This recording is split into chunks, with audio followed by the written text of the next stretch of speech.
So we've already started our conversation today and we forgot to hit the record button, as we often do, where we get into a really juicy hot topic and then we realise that we're just chatting and we're not recording.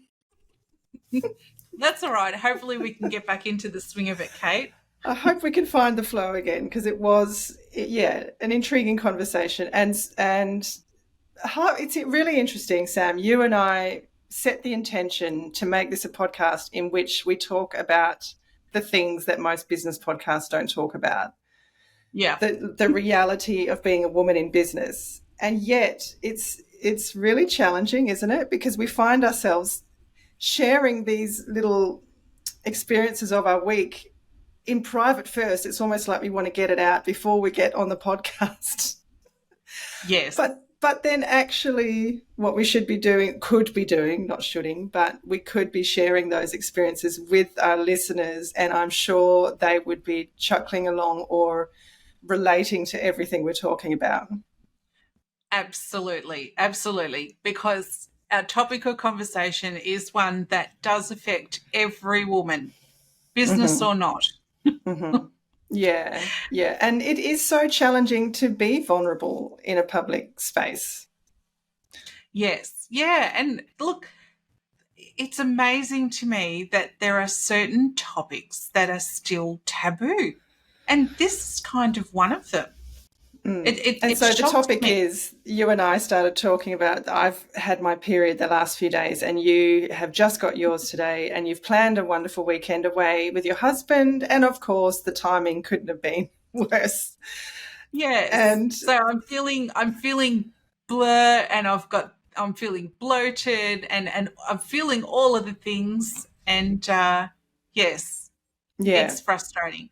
But what we were sharing before we hit record was this dreaded cycle that it seems like my body's decided to change up, but a 3-weekly cycle. Yeah, which has just started in recent years for both of us. I think mine's not 3, mine's more like 25 days, but I've had cycles that are 21, and it's so short, and it sounds like that's what yours are. Yes. And not only that, but along with the cycle, I had literally had years of also getting a migraine. Every cycle? Yes. And, Kate, I tried everything I could get my hands on, because migraines are the most hideous things. And it was so stressful, because knowing that I was going to get my period and knowing that this migraine was going to come along with it meant I was going to be in bed for a couple of days. That means stress, because that means I'm going to fall behind in work and fall behind around the house, and having to think about how I'm going to manage everything and try and take care of myself, because I tried all sorts of weird and wonderful things, and I tried acupuncture and anything I could, because I just felt so horrible having these migraines and having my period at the same time every 3 weeks. Oh, that is horrendous. But this is why we've got to talk about it, because it affects how you run your business. Yeah. When you've got to think ahead, to think, I'm going to be wiped out for a couple of days, I can't book things in then, I'm not going to be able to meet deadlines, all of those things. Majorly stressful. And it just becomes stressful. But you're not getting the migraines anymore, is that right? This is right. I went and saw a naturopath, and it wasn't the first time I'd seen one, but I went and saw a naturopath, and she gave me a potion, and she gave me a detox regimen to do, and all sorts of weird and wonderful things. And I have, touch wood, I have not had a migraine since then. Wow, that's so good. I don't know whether that's coincidental with any kind of perimenopausal thing that's going on, or whether this detox did the trick. I'm just thankful that they have not come back. Yeah, and part of what we were talking about before I hit the record button was you standing at a networking event on the committee, welcoming people and suddenly getting hot flushes and Yeah. sweating like crazy, trying to pretend everything's okay and trying to be Yeah. public facing with all these new people you haven't met. Yes. Yes. And look, Kate, I've played sport all my life, and Mm, I look a mess when I do any kind of activity because, like, I naturally have flushed looking skin. mm, But even when I was a child, as soon as I started running around and playing sport, I was never a sweaty person. I always stayed really dry. My face would glow bright red, but my mm-hmm, skin would be dry. mm, So standing there trying to meet and greet and have feeling sweat running down my back. It's so mm. disgusting. Like it felt so uncomfortable and horrible. I'm like, what is this? Like, what's going on with my body? I'm trying to stand here, look professional. I've got a very nice shirt on and all the Oh, rest of it. And it's like, oh, good Lord. Like, what? Am I going to have to keep my back to the wall because of this wretched situation all night or ah. what? Wow. And the self-consciousness you then feel, Yes. because also if you're not used to sweating and you're thinking, do I smell? Or, and just the Yeah. whole, yeah. And you were saying that, and it's true, I've noticed as well, that out networking, this topic of menopause and perimenopause is every woman in around our age seems to be talking about it, which is great because we've come Yes. such a long way in the last couple of years. It's actually, people dare to speak about it now and share experiences. And I went to one talk at a networking event about a beautiful lady who was actually suicidal and getting sort of bipolar tendencies through menopause and hadn't made the connection, just thought, what is going wrong with me? Wanted to nearly ran herself off the freeway one day because she was just so like the chemistry in her brain was so unstable due to all the hormones going crazy that it was really affecting her. And she thought she was literally going mad Oh, until the doctors realized it was menopause, and that explained everything. But it just made me think how many women have actually thought they're going crazy and were mm. treated as though they were going crazy because of these hormonal changes. And thank goodness we live in a time where it is spoken about, and we can, you can, if you notice yourself, you know, acting in extremes, you can go and get things checked out, and there's naturopaths and we have all that support available. But the poor women before us, I mean, how awful that they've been dealing with this all these eons. Exactly, exactly. And it's not, I feel like we've really been given the wrong end of the stick our whole lives, Kate. Yes. Puberty, children, childbearing, menopause, all of it. Yeah. Yes, yes. What did the men get? Yeah, puberty. And that was it. And then they lose their hair, and that can't be a lot of fun either, I'm sure. But No, no. that's, And look, that is a very big issue yeah, for a lot of men because they tie their self identity to their hair. But yeah.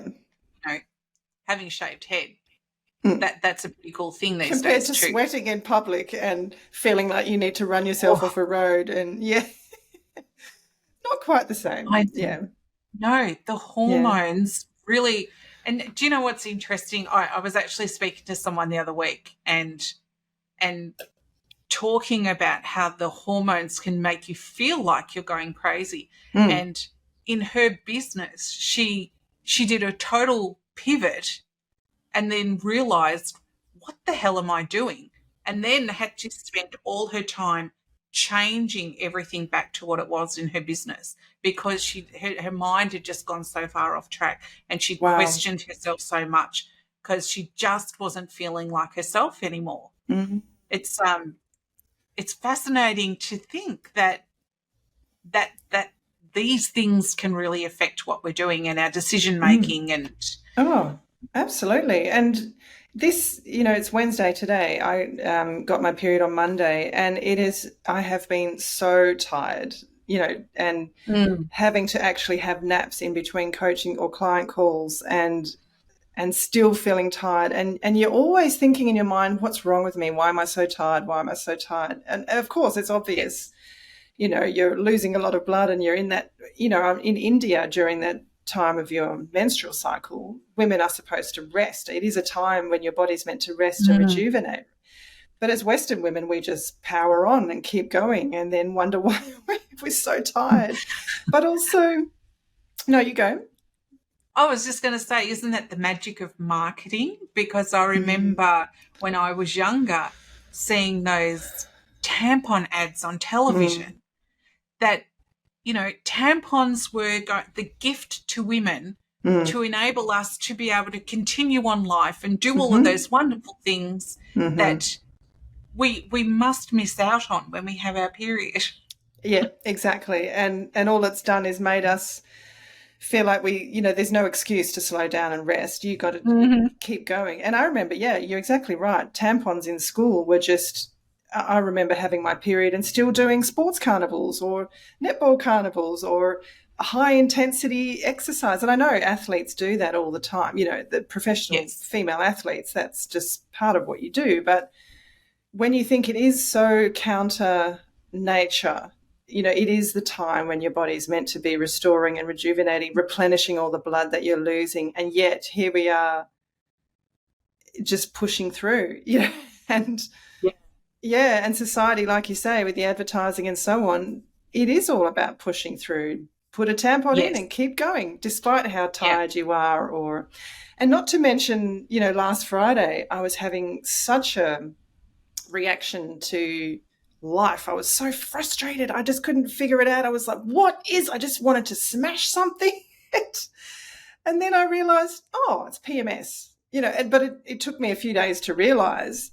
But when you're in that moment of heightened PMS and you just don't know what's going on with you, you're just thinking, why am I so angry, so frustrated, Yeah, and actually that was me on Monday. Like, thank goodness it was a public holiday here because Monday my patience was so thin, and the problem is that you're so conscious that you're ripping people's heads off, and you feel really bad about it. You can't do anything about it. It's like, you said blue. You're supposed to say red. What's wrong with you? Like the silliest little things set you off. And as soon as you do it, you've done it. But it's like... it's irrational. And yet you can't stop. Why? That was so stupid of me. Why did I do that? But in the next second, someone's done something so insignificant. And there I was again, ripping people's heads off. And I was like, I'm so sorry, family. This is my one day where it's probably best if I just go and hide in a room somewhere and...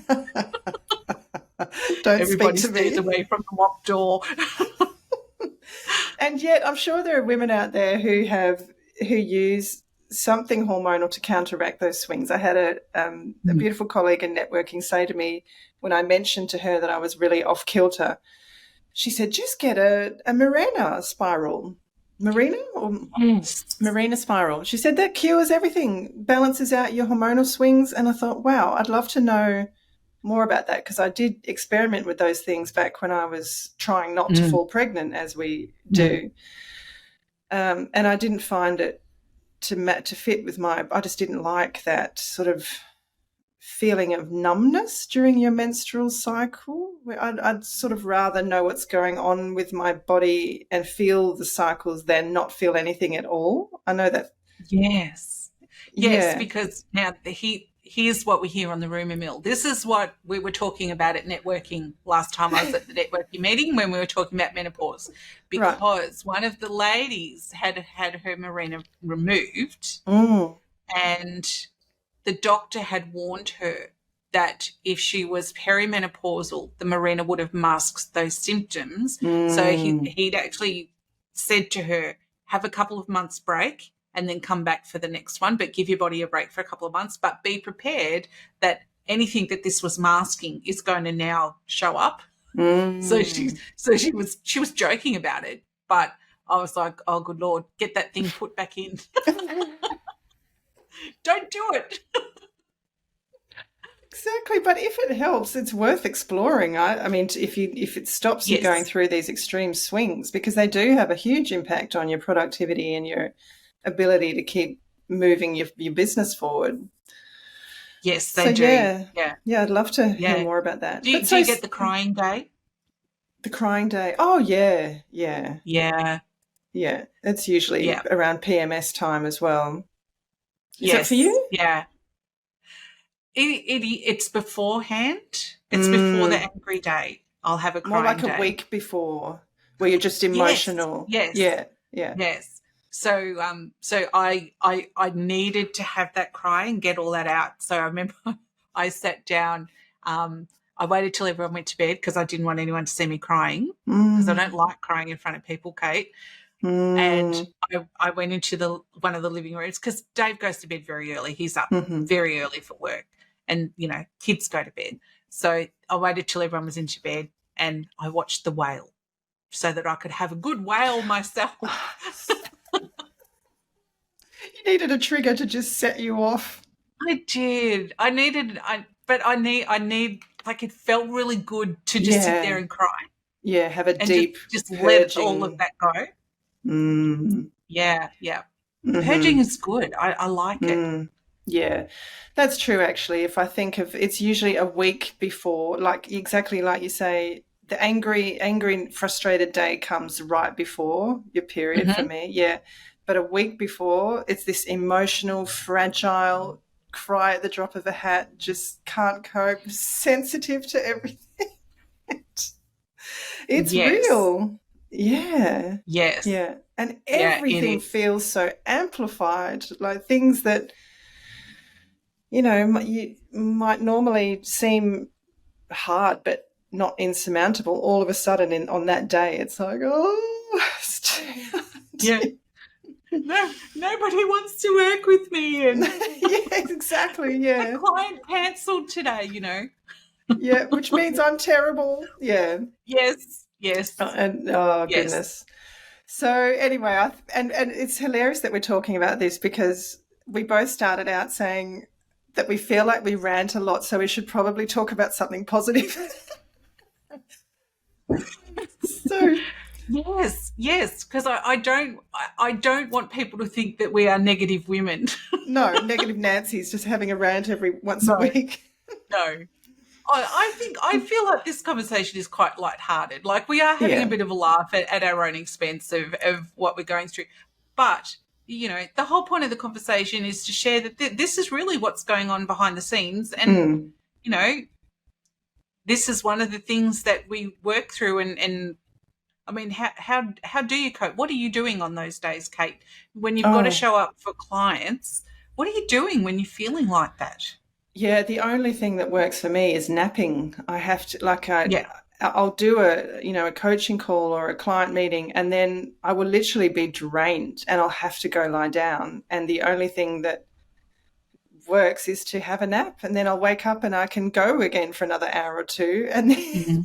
then I get wiped out again and need to lie down again. So I don't Yeah. necessarily plan it because I'm not good at structuring my months in that way. I don't think far enough ahead naturally. I'm not a natural planner, which I wish I would be more, that way. But yeah, so I seem to somehow end up usually working from home on those days. Maybe I'm subconsciously am Mm. doing that. But yeah, I usually try to make it so that I'm working from home. And if I have to be out for a workshop or if I'm actually really intensively doing something, then that's a really, really tough day. It's a Yeah. struggle. Yeah. So the more I can sleep in those days, the better. How about you? Oh, what do I do? I if I've got coaching clients, I think I I really like to let go of whatever is going on with me and really tune into what's going on with the client. And in that way, Mm, I'm kind of separating myself mm-hmm. for that hour, for that time that Yeah. I'm with the client. Yeah. But I'm probably the opposite, and I actually like a bit of light exercise. I find that really Mm, picks me up. I mm-hmm. don't Yeah. want to do it. It's the last thing I feel like doing it. But I know that when I've done it and like 5, 10 minutes into it, I know Mm, that I'm going to start to feel better. yeah. Yeah. So I've got Yeah. to kick myself in the pants and get myself out of the door some days and go and do that. Yeah. But and I've told my girls too, you know, when they were suffering from PMS, and I'm like, do you know what?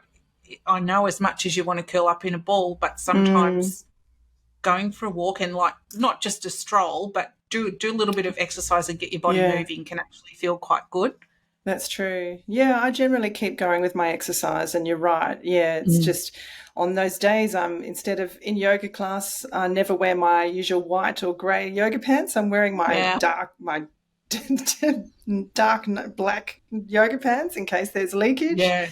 And I don't the do extra any long t-shirt and like you bulk out, don't you, with your clothes and everything? Yeah, and you feel bloated, so you feel gross. But like you say, I've still got to do it for my mental sanity, and I just don't do any inversions, no, you know, standing on my head or anything during the first few days. But you're right, I even went for a big cycle on the first day of my period. I do find that getting out really helps, just to help, you know, mentally feel better about the situation. Yeah. Yeah, For sure. I had a chat with one of the trainers at my gym. I was working with him to do a program. I'm doing a lot of work to try and strengthen my back because I have so many back problems. So I have to be very careful about what exercises I do and how I lift weights and all that sort of stuff.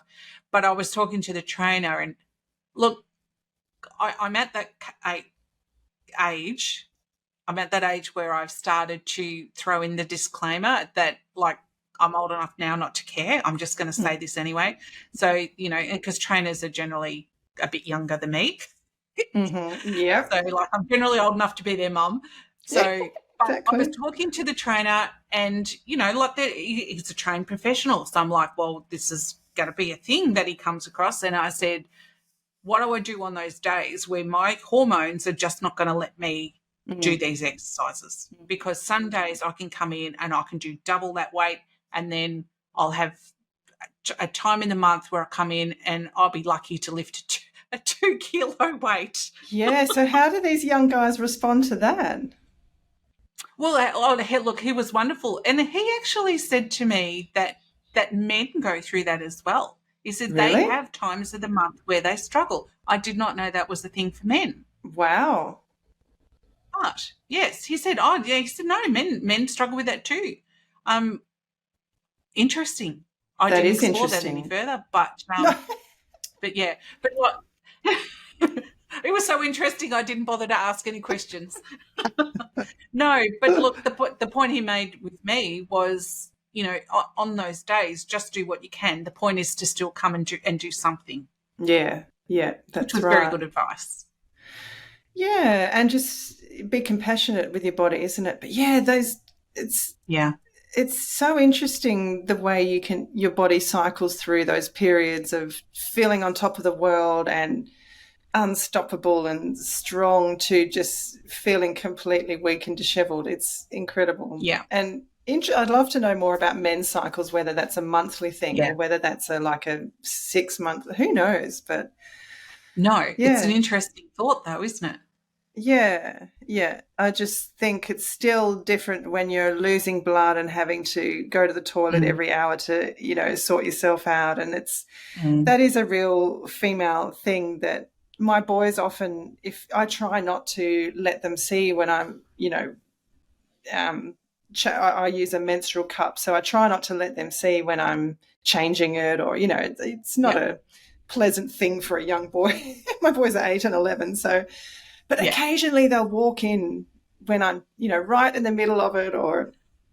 And what are you doing, Mum? Yeah, and they know because I've explained it, but.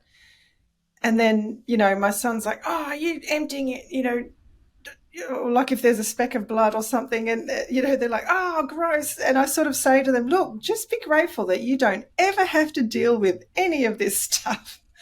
But just be compassionate with the women in your life, knowing that it's really not fun. If you think it's not fun to see a speck of blood in the sink, well, imagine how we feel having to deal with a lot more than that.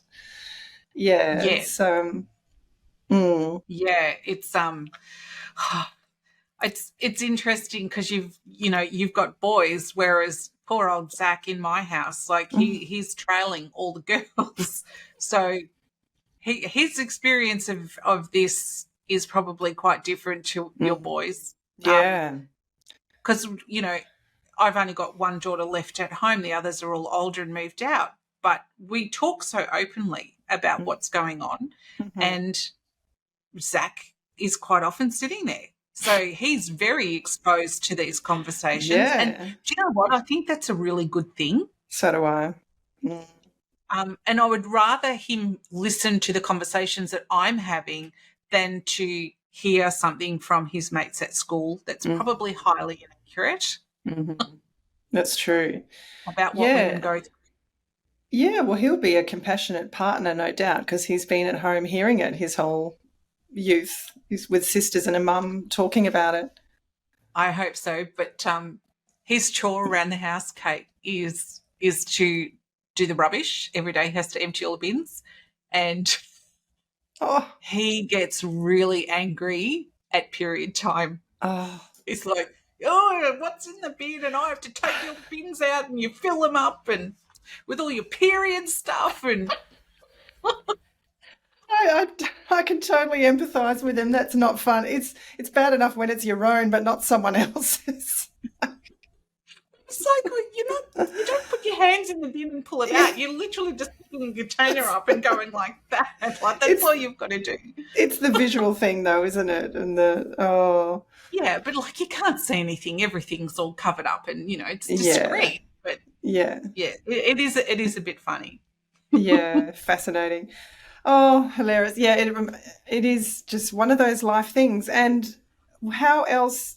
Because, we initially started out this episode today saying, what? So, Sam, what are we going to discuss? The networking or the customer journey? And here we are talking about menstrual cycles and PMS and menopause, which is important. So we may as well just go all in this episode because we've only got another 7 minutes or so left. So tell me how else, or some other funny or not so funny situation you've been in where hormones have played a role in business.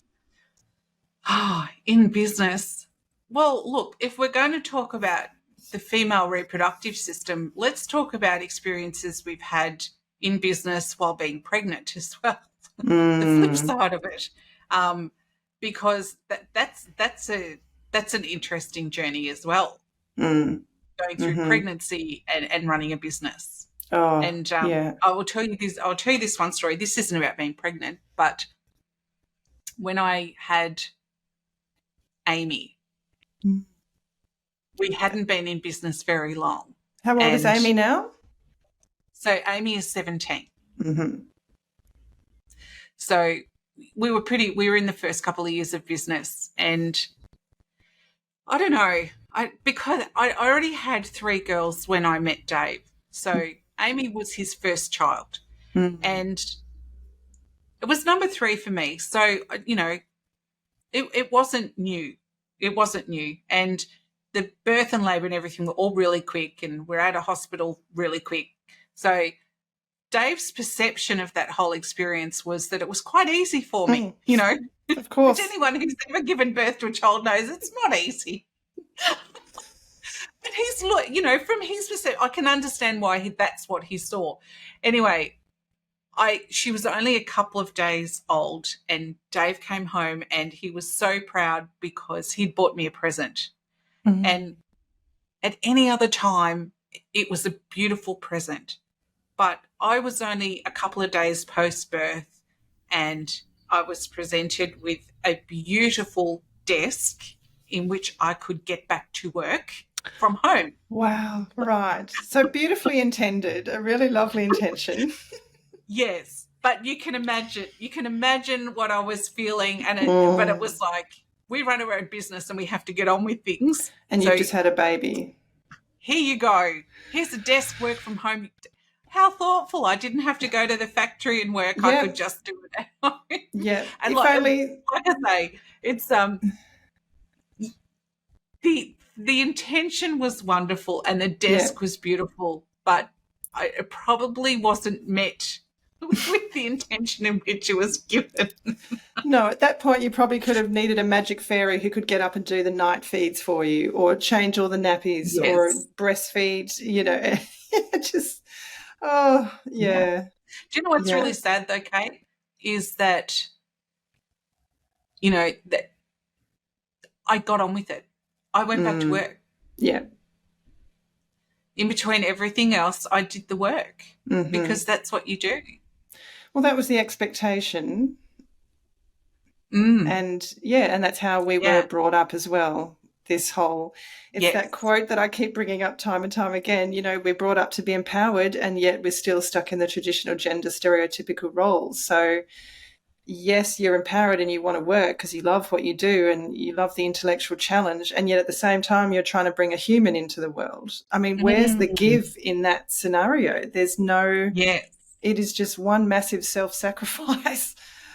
You're giving yourself in every aspect to other things and other people, and what was filling up your bucket at the time. Yeah, I don't think Dave comprehended that situation until I was pregnant with Zach. So there's 4 years between those two. Right. And when I was pregnant with Zach, I continually told Dave throughout the pregnancy that I was officially taking maternity leave. Right. That there would be no work. I was like, I'm not doing that. I am going to be on. Yes. So I was very clear. And I think he probably got it.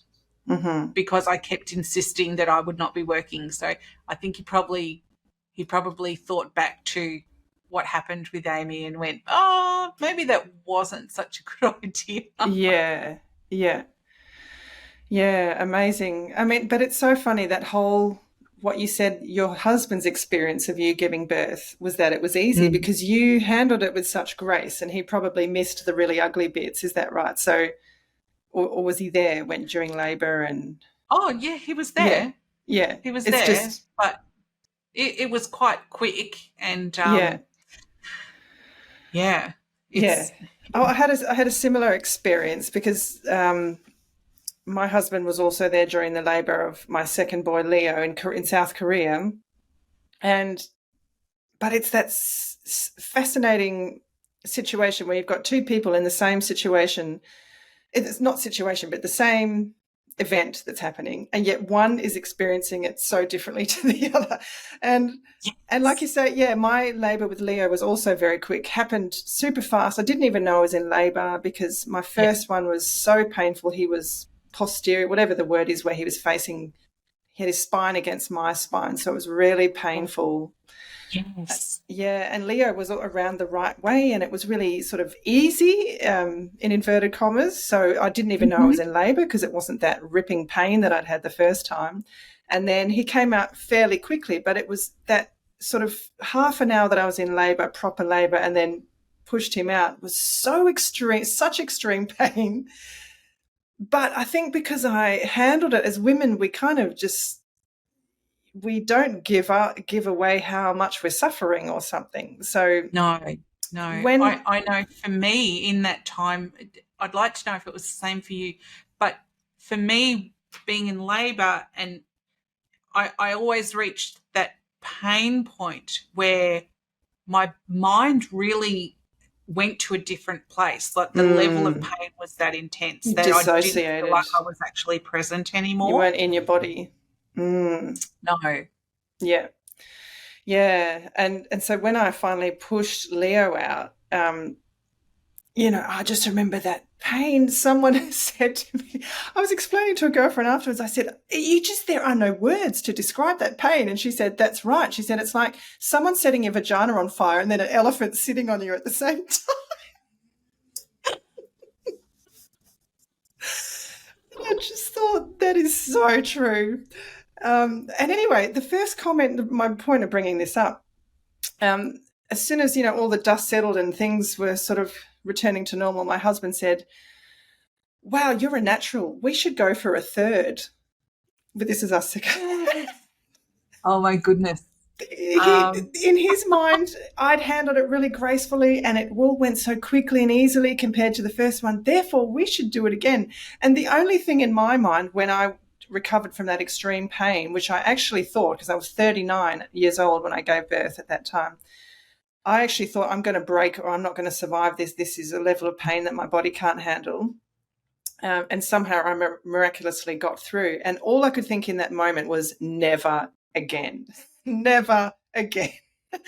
And then my husband says, "You were great. We should do it again." And it was just like the most. Oh, I just looked at him, and if looks could kill, he would have been torn to shreds.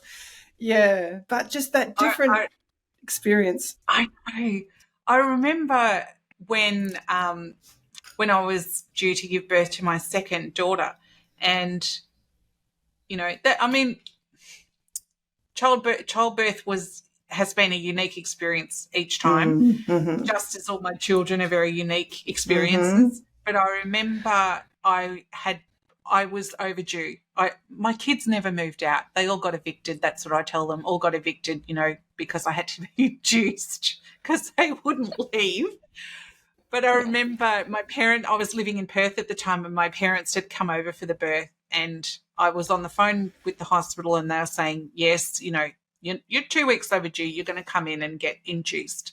And I remember the hospital had rung and said, yes, you need to come in today. And I hung up the phone and I was in tears, purely because at that moment the reality of the pain I was about to go through was it was knocking at the front door. Yeah. And there's no way out but through. You've just got to go through it. I was like, I can't get out of this now. What was I thinking? Oh, I know. Yes. Yeah. Oh, it's just incredible. I mean, as women, we ride the waves of highs and lows, don't we? Like the extremes of the human experience, we go through them, that's for sure. Mm-hmm. Yeah. So when we put into perspective the amazing thing that we are capable of doing, it makes you wonder why we think we can't run a business. Yeah. Where is our strength and where is our power gone when it comes to business? And self-belief. Well, maybe that is at some subconscious level, Sam, the thing that does keep driving us, because we do know that we have endured so much, and surely we can endure, you can conquer this as well. Maybe that is the subconscious strength that we have as women, that, you and I have talked before about being the little animals that pop their head up and get whacked and keep popping their head up. Whack-a-mole, that's it. Whack-a-mole. Yeah, and that's what keeps driving us, because we know, firstly, we're capable. We know deep inside we've got the strength and the smarts to do it. And we've endured childbirth and everything else, so we can get through this as well. Yeah. Yeah. Yes, it'd be nice to think that this is a cakewalk, but no, it's not. So sorry, ladies out there listening, if you thought we did not. You thought you were going to get some great business advice today. We did not intend today's talk to go down this path, but I hope it's been helpful, and I'd love to hear, other people's experiences with all of this as well. If ladies have used the Marina and they're having success with it, I'd love to know. So we're going to be setting up a Facebook group for us to have those kind of conversations. And as women in business, we haven't done that yet because we're building as we go. But as soon as it's live, we shall let everybody know. And look, the whole point of today's conversation is, as you say, this is something that affects everybody, and I'm fascinated to hear people's stories about what's happened to them, in their business journey. When you get your period and you do get the extreme fatigue and you do get, the hormonal swings, the mood swings, anger and the disbelief, and the whole range of emotions that we go through. How does that impact your business? And I'd love to know if anybody's done anything really dramatic or anything crazy while they've been hormonal. Yeah. I'm going to have to think of some examples as well, because I'm sure they're there. But again, like you say, it's just one of those things we've learned from a very young age to get on with it. We put on the we put on the mask of I'm fine, everything's fine, and we just get on with it. We run to the bathroom, we deal with whatever we have to deal with. We get ourselves ready again and come out and we just keep going. We push through. So, well, anyway, Sam, it's been an amazing chat today, and I can't wait. Next time we will talk about something business related. Or will we? No. Or will we? Let's see. We'll keep them intrigued. Thanks so much for listening, everybody. Bye for now. Thank you.